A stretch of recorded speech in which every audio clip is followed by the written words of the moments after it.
My name's Adam Whitaker. My question is, you talked about that you don't try to be trendy, but at the same time the life cycle is really short on a lot of these places. So I was wondering how you balance that dynamic in approaching opening a new place.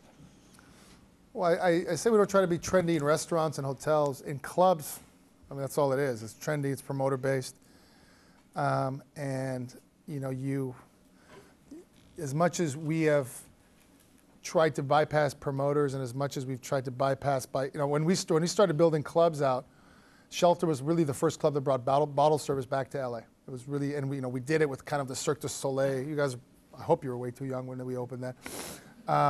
We had, it was just crazy. We brought this theatrical performances in, but not not like going on stage theatrical. It was within the audience and so forth and so on. And we took a really shitty piece of property with a couple $100,000 and we're doing $9-10 million a year. And every 6 months we redid it. So we tried to bypass and buck the trend by shutting it down when it was still hot. So we never had the B crowd and the C crowd. And in a market like LA, which is very, very, ABC driven. So if you try to institutionally think about the nightclub world, you have 12 months if you're lucky to get the A. If you get 12 months of the A, you're good for 3 years.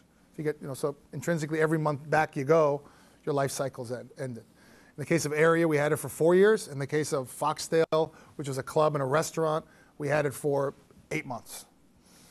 And that concept didn't work. The food concept of that didn't work. We're trying to be after the Cipriani concept in Soho, and the city kind of didn't let us do the back end. So anyway, so there are things we didn't do that we've done that have not worked. And we learn from them.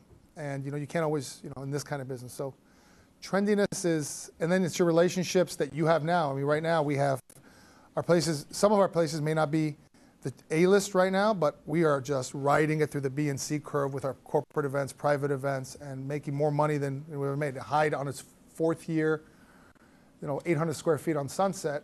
The first 2 years was the hottest place in the country. The first year, for sure.